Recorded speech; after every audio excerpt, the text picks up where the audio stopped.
nilikutana naye maeneo ambao mimi nafanyia kazi. Alikuja na rafiki yake ambaye mimi alikuwa kama kaka kwangu. 2018. 2018. Mpaka leo mmedunda miaka kama 7 hivi fulani.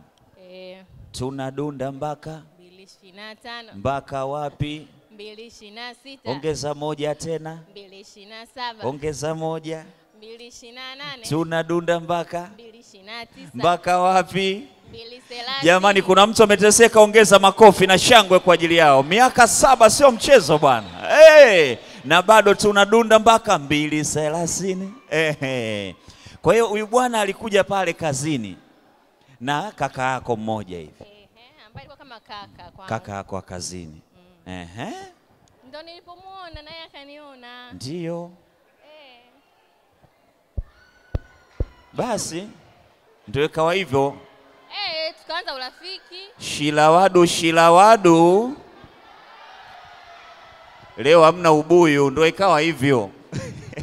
MC Katakisha baby.